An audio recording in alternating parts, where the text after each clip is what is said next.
Call to order the City of Bloomington Board of Zoning Appeals for December the 19th, 2024. Roll call, please. Ballard. Here. Burrell. Here. Clapper. Here.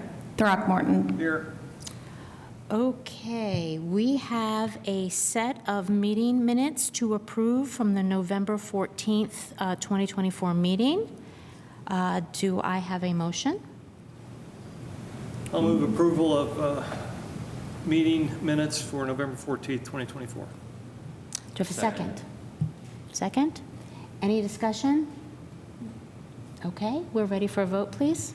Burrell. Yes. Clapper. Yes. Throckmorton. Yes. Ballard. Yes. Okay. Any reports, resolutions, and communications? Yes, thank you. Good evening. Jackie Scanlon, Development Services Manager. Eric, can you hear us on there? Yes, I can hear everything Okay, now. perfect. Thank you.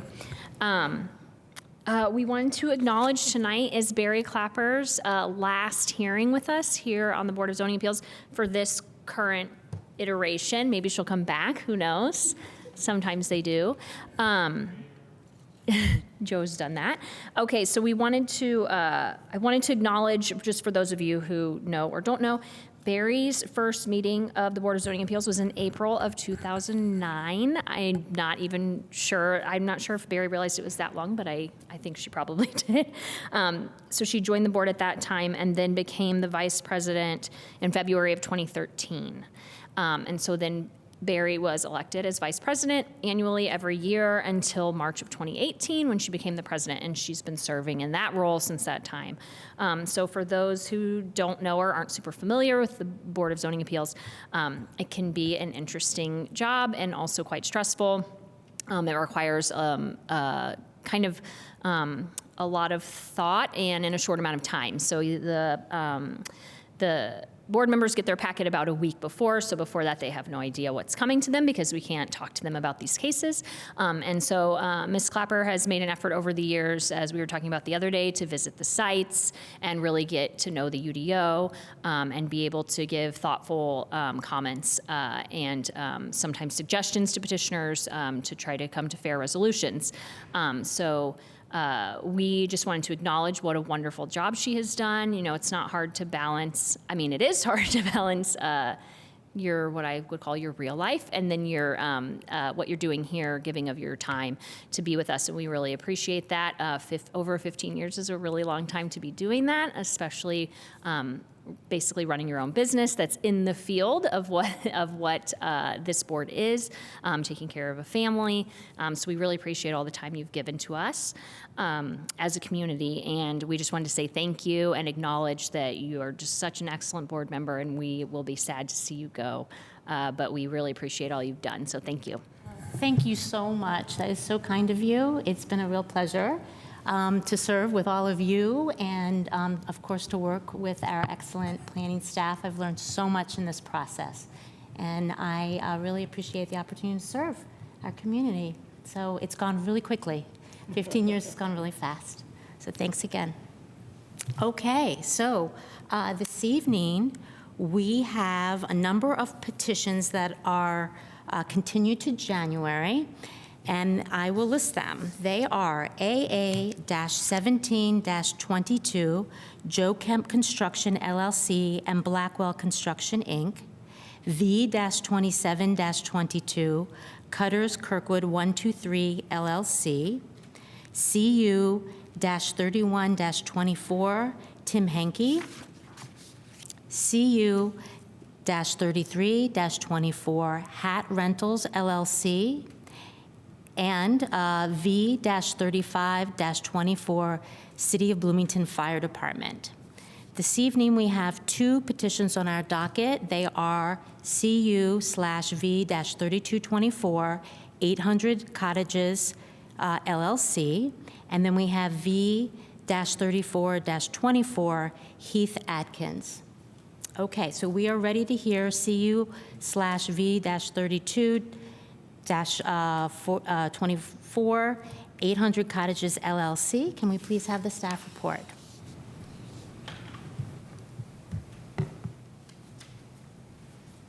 Thank you. So as mentioned, this is a request from the petitioner, 800 Cottages LLC, for a project at 800 East Grimes Lane.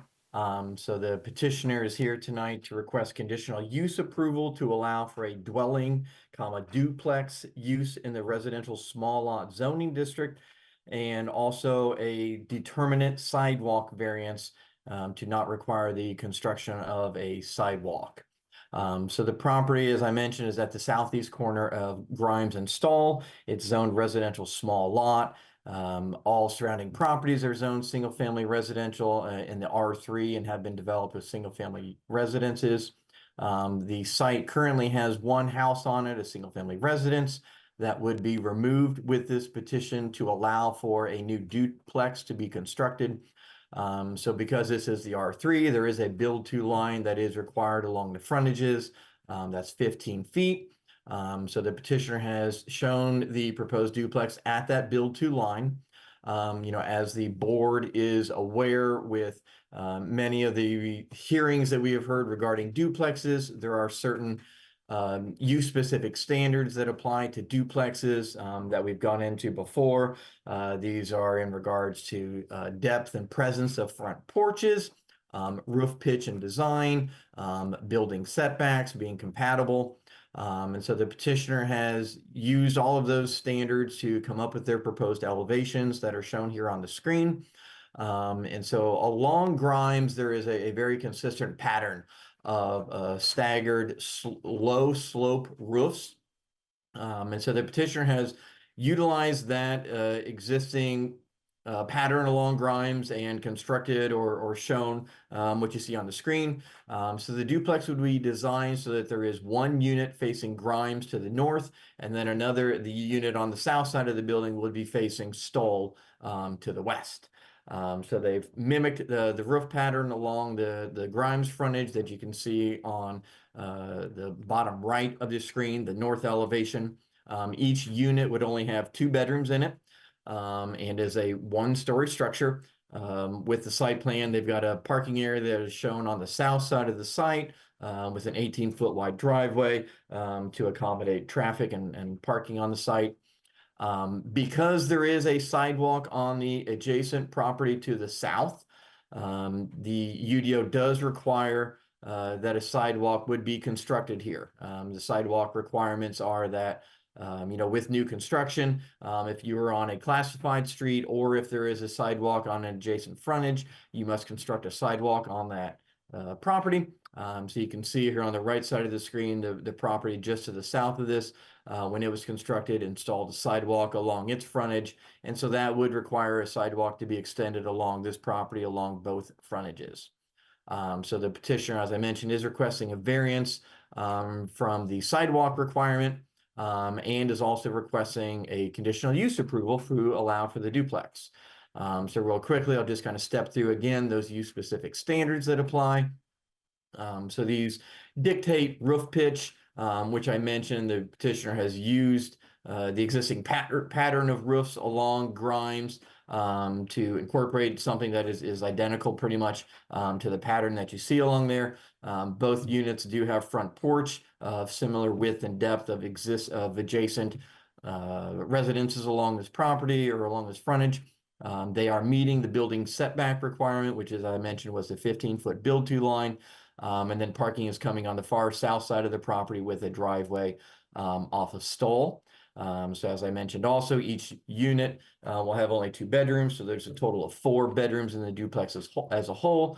And that meets one of the other use-specific standards with this. Utilities are present along Grimes, and they are connecting to those existing utility locations. No issues from the City of Bloomington Utilities Department has been identified with meeting that. So with this being a conditional use for a duplex, the petitioner was required to attend the Bryant Park Neighborhood Association, which they did, and presented this petition. There were a couple of comments at that hearing, mostly in relation to the orientation of the duplex in terms of a unit facing Grimes and a unit facing Stoll. They seemed content with the single-story design and the limited number of bedrooms. There were comments regarding the requirement for a sidewalk along this frontage. It should be noted that along Grimes, on the north side of Grimes, there is a continuous sidewalk system that runs all the way from Woodlawn Avenue to the east, all the way to College to the west. So you have a continuous sidewalk along Grimes, but not along the south side of Grimes.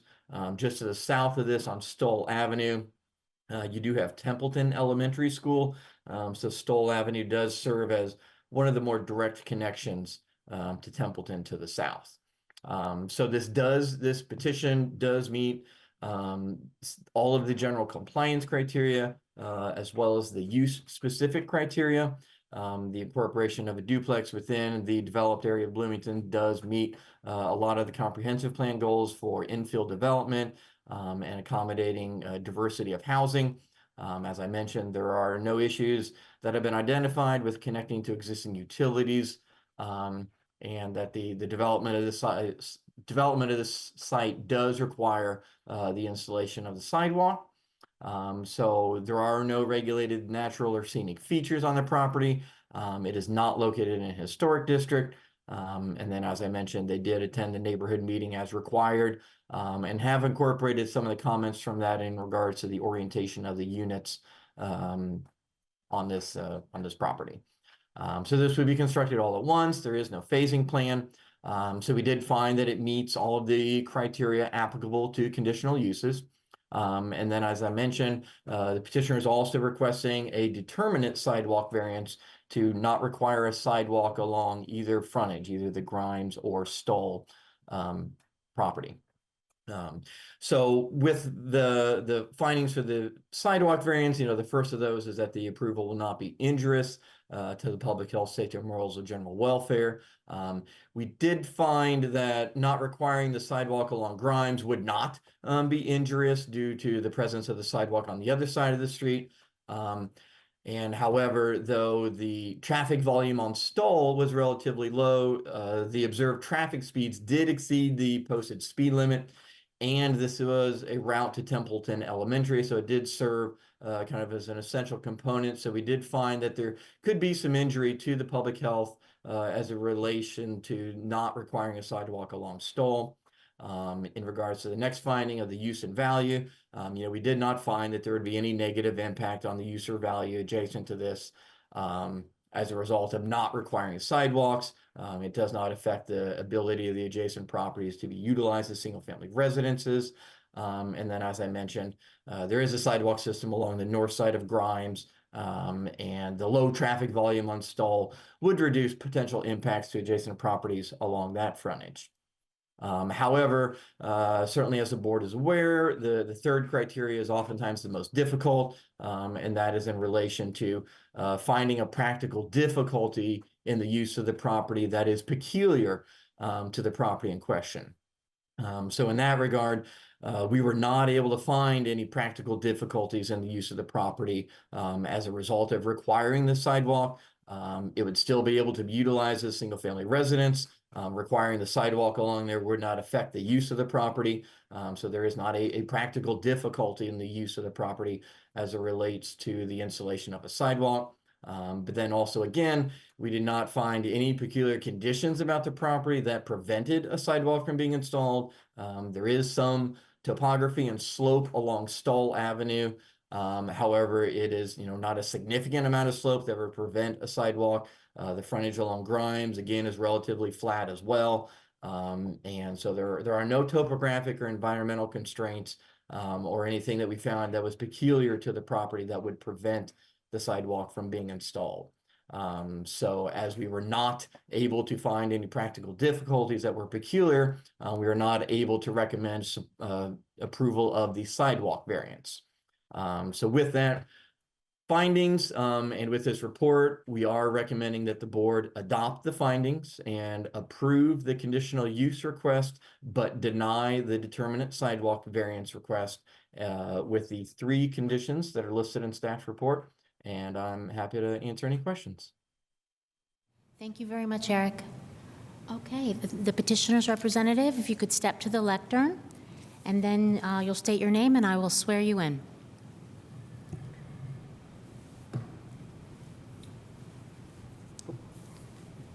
Should I sign in? Yes, please sign in.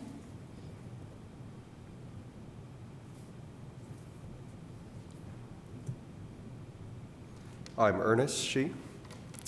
Do you swear or affirm that in the testimony you're about to give that you will tell the truth, the whole truth, and nothing but the truth? I do. Okay, you've up to 20 minutes, and any time that you don't use now will be reserved for later in the process.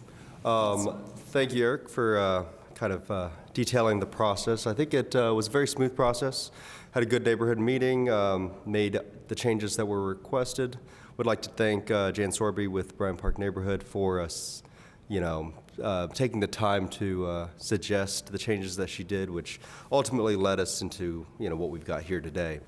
As far as the sidewalk and the variance that we're requesting here today, Eric, would you mind pulling up the instant street view on that?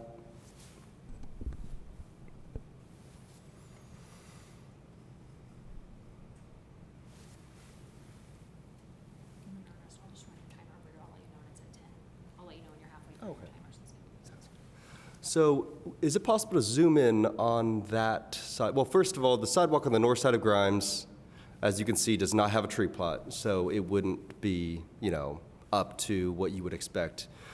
So for, if we were building it new today.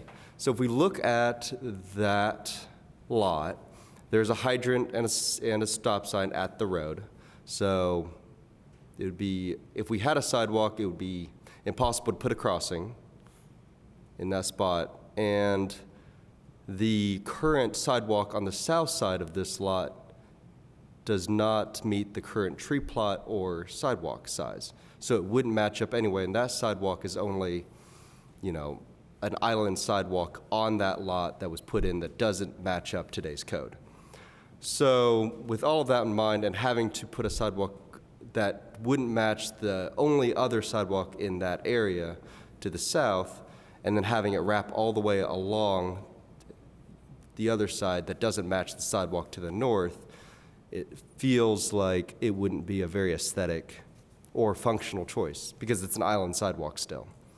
So that's why we're requesting the variance. Happy to answer any questions on either this or the conditional use, but should I stay up here for the questions? Okay, thanks. Okay, to the board for questions? Real quick, you guys had mentioned in your statement that the neighborhood seems to share in the belief that these sidewalks are unnecessary. They actually brought it up first. Eric, you were, I think, on that Zoom call with us. And so correct me if, I say something that, is incorrect. But basically, if I recall correctly, one of the neighbors, asked if we would be required to put a sidewalk and then commented that they thought that they were dumb. And then, so that's kind of what led to, Eric said that we can request a variance. He didn't know if staff could give approval or recommend approval for that variance, but that we could request it at this BZA meeting, which I thought was, a good opportunity to present that to, you guys and see, what your thoughts were. I understand, condition number 3, the practical difficulty condition's tough, but I also feel that is somewhat subjective. And if, the goal of it is to give an aesthetic product to the neighborhood they want and are supporting in the conditional, the sidewalk, is something that should also be, debated. Okay, thank you for that. Can I ask one follow-up to Eric? Can you speak to then what the petitioner's talking about here, which is the aesthetic and the lack of, the sizes being different, things like that from the planning view? Sure. So, in terms of aesthetics, the purpose of sidewalks and tree plots are, tree plots provide the streetscape, but sidewalks in general provide a safe place for pedestrians to move through a corridor. We don't generally take aesthetics into account for sidewalks. It's just get it in there and get the tree plot with the street trees in there and put in required facilities. Obviously there are lots of situations where you have facilities that were installed a long time ago that don't meet current standards. But we still require properties to come into compliance with existing standards when they come forward with whatever construction requires that. So, we don't generally take into account substandard adjacent facilities, as a factor. There are, in the packet, I did include the additional criteria that could be evaluated with the determinant. We do not make specific findings of fact for those, but those are things that the board could take into account in determining practical difficulty or peculiar condition. So, one of those is certainly that the topography of a lot might prevent adjacent lots or this street or this property from being practical for the construction.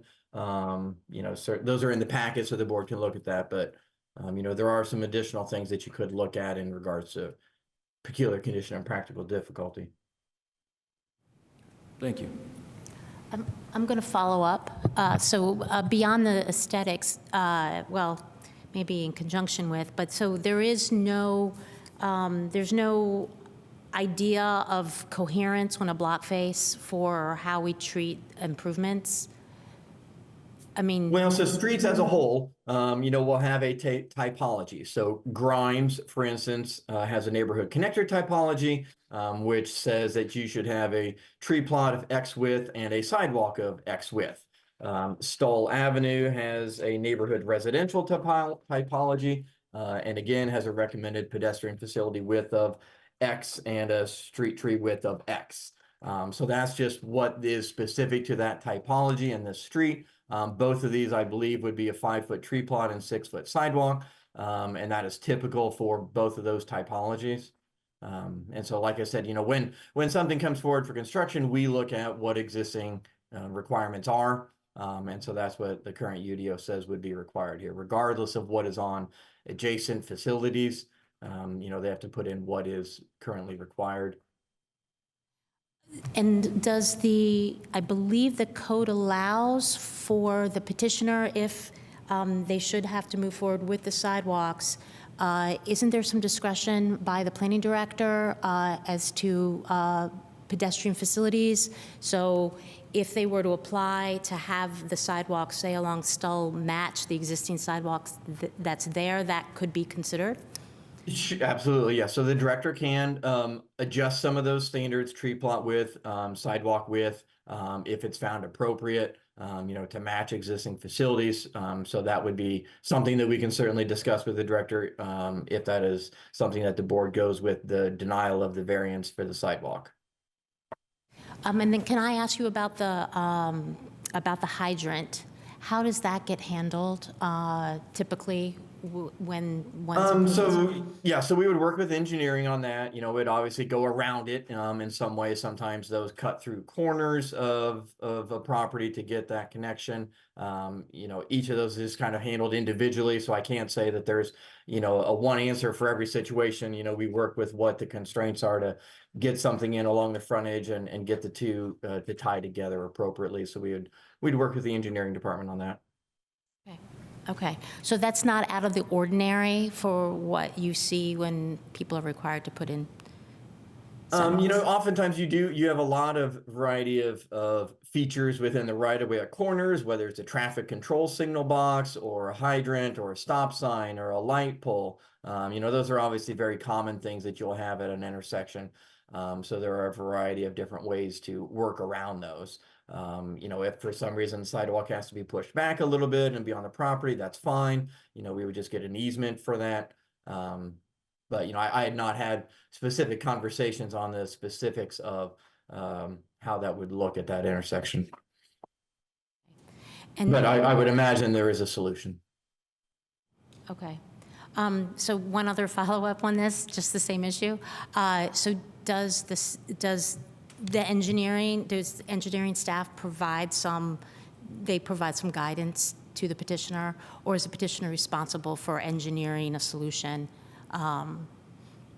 Yeah, so the petitioner would come up with a proposal. The engineering department would review that, make comments accordingly. So it's a little bit of a cooperative process. Okay, thank you. Any other questions? Nope. Okay. Then we are to the public. Is there anybody here who would like to speak to this petition? And there might be somebody online. If you're on Zoom and would like to speak, you could send a message to the host, Jacqueline Scanlon, or you can raise your virtual hand.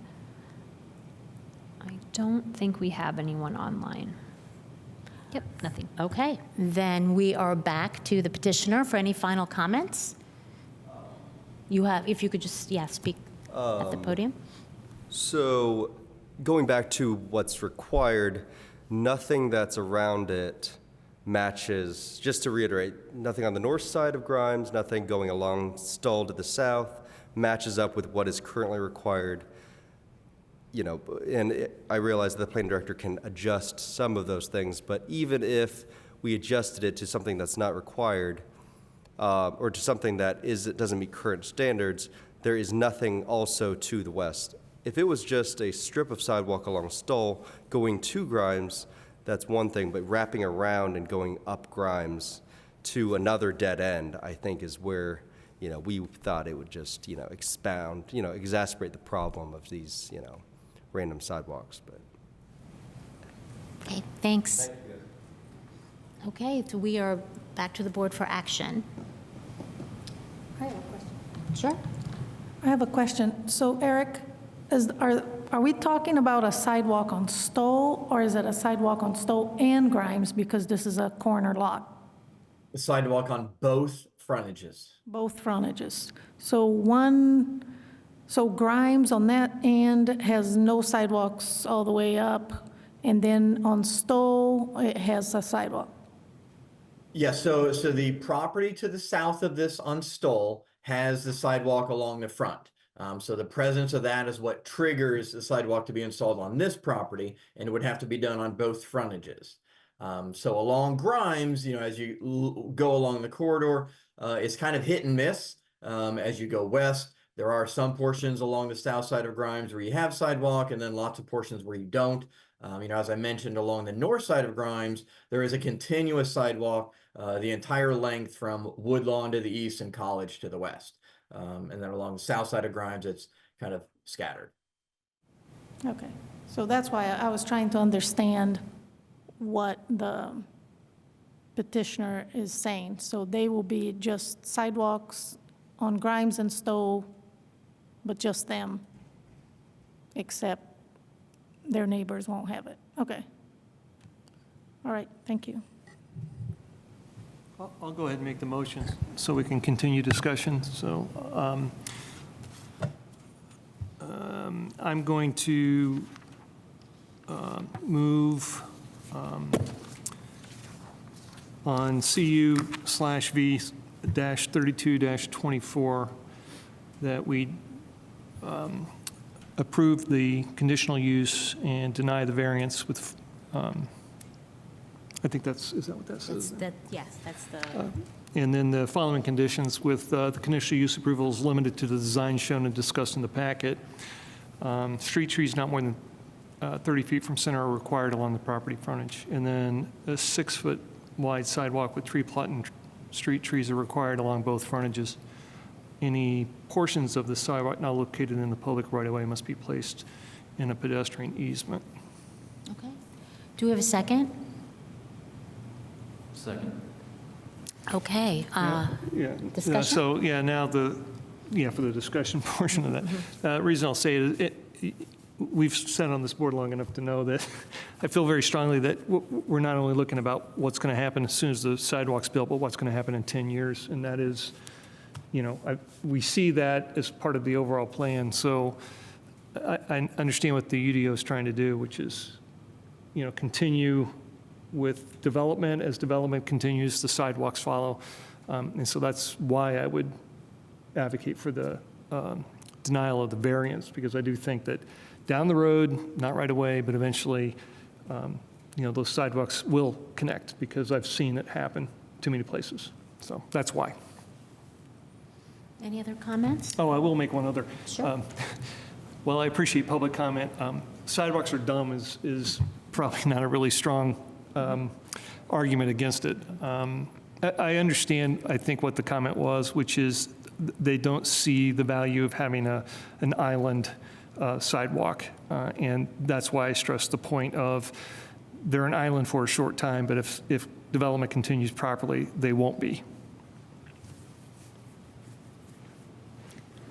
Yeah, I think I'm with Joe on this. I think because you get down to Fess, and there's a sidewalk on both sides, and that's 2 houses in between.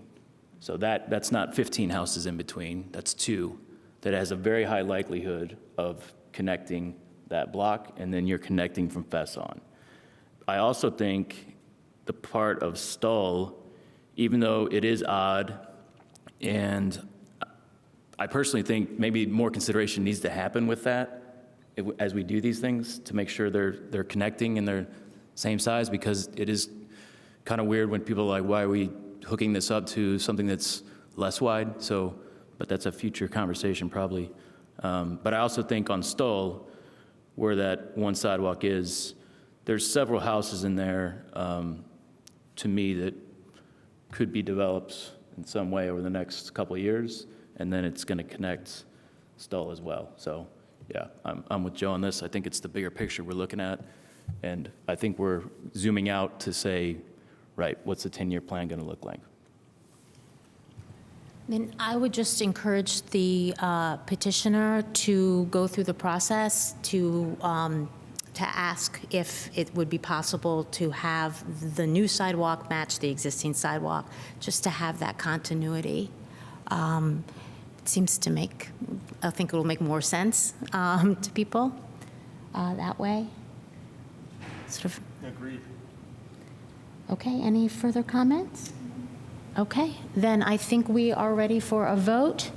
The motion is for a approval of the conditional use approval and a denial of the determinate sidewalk variance. Clapper, Yes. Throckmorton, Yes. Ballard, Yes. Burrell. Yes. Okay. Thank you very much. Good luck. Okay, we are on to V-34-24, Heath Adkins. If we could please have the staff report.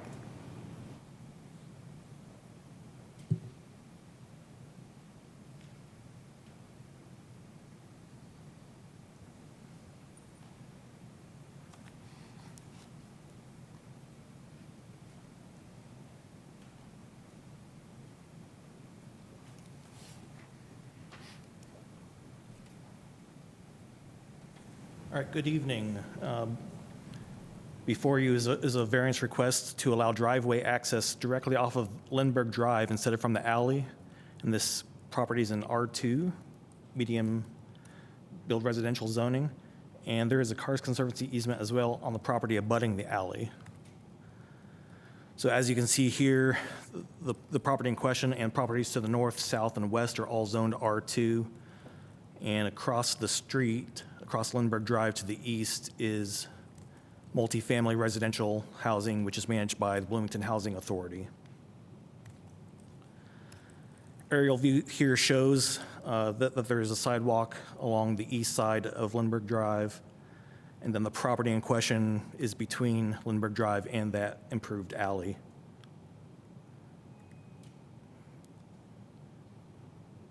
Just another view looking northwest to the corner of Lindbergh and 14th Street. And then from the alley where the rear of the property is. And on the far right, the east side of that alley, you can see where that slope drops off to where the cars feature would normally be.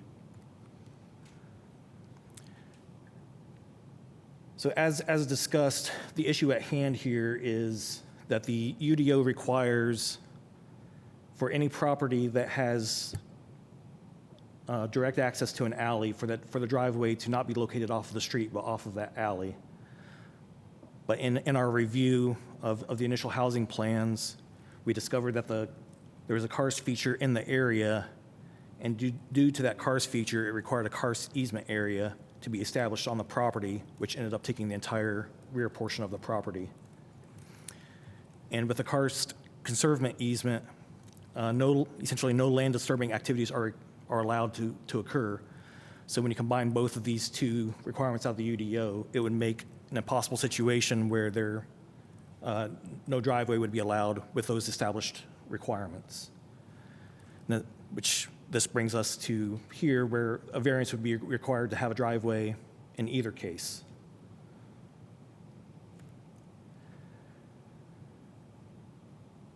So looking at the housing plans, initially the orientation was oriented towards the alley, but as the plans essentially, a rectangle allowed for easily orienting off of the street instead.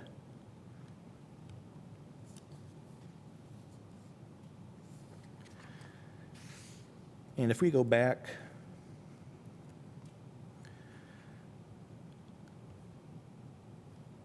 what we're looking at here, that the karst feature, not directly identified on this aerial photograph, but if you look at the property on the far left bottom corner, it's in the upper right corner, and that takes us to the 880 last closed contour, and then the karst easement, conservancy easement had to be established from that point, which again ended up taking up the entire rear portion of the property.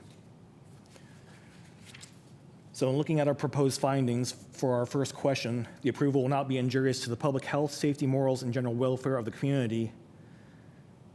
Our finding is that the granting of this variance would not be injurious to the general welfare of the community, and that a driveway cut off of Lindbergh Drive would have negligible impact to the pedestrian safety, as there are no sidewalks on that side of the street.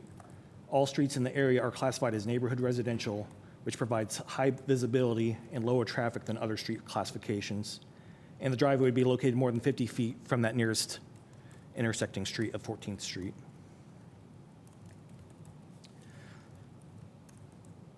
For our second question, the use and value of the area adjacent to the property included in the development standards variance will not be affected in a substantially adverse manner.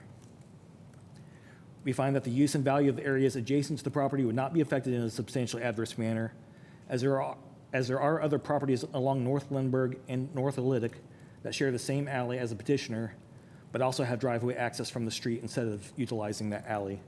And the general character of the neighborhood is unlikely to change with the added driveway for this property to be from Lindbergh Drive instead of the improved alley.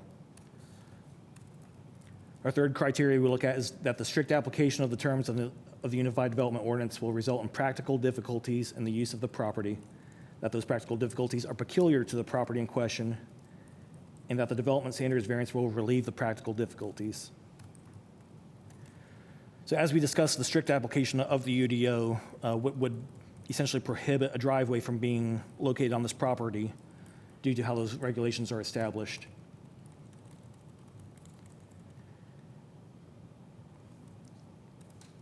And so the variance is requesting a driveway to come off of Lindbergh Drive rather than through that environmental feature. And it would be less impactful to come off of Lindbergh Drive than through that environmental feature, as Lindbergh Drive, as we stated, is a low-traveled neighborhood residential non-classified street. And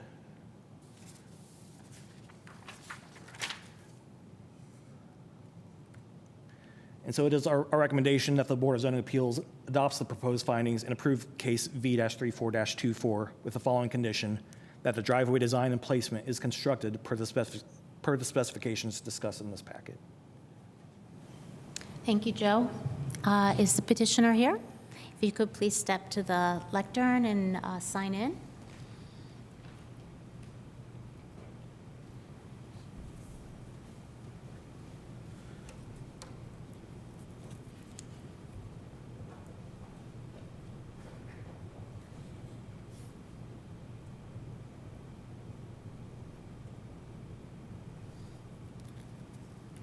Okay, please state your name. Heath Adkins.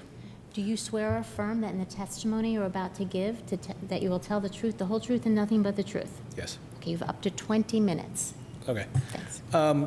Simply put, I just am requesting a driveway coming off of Lindbergh, and due to the karst feature in the back, preventing a driveway coming through there. So Well, if we have any questions. World record. Pardon me? World record. World record of shortest I just get to the petitioner's point. statement ever. Please mark that for the. We'll see if we have any questions. Anybody have any questions? Anybody have any questions? Okay. Then we are to the public for comment. Is there anybody here this evening who'd like to speak to this petition, or anybody online? There is no one on Zoom. Okay, and there's nobody here in chambers. Then we go back to you, Mr. Heath, if you have any further comments? None. Okay. Mr. Atkins, sorry. Then we are back to the board for action. I'll go ahead and jump on this again, and I will move for the approval of V-34-24 with the following condition of the driveway design and placement is constructed per the specifications discussed in this packet. Okay. Do I have a second? Any discussion? No, the only thing I was going to say was that it's actually interesting because it's kind of an old school way to do the driveway that comes off right up to the porch. So Oh, right up to the- I don't think it'll necessarily be out of place because of that. It's a real mix up there. Yeah. Yeah. So Okay. Any further questions? Okay, we're ready for a vote. Throckmorton. yes. Ballard. Yes. Burrell. Yes. Clapper. Yes. Okay, the petition is approved. Good luck. And we are adjourned.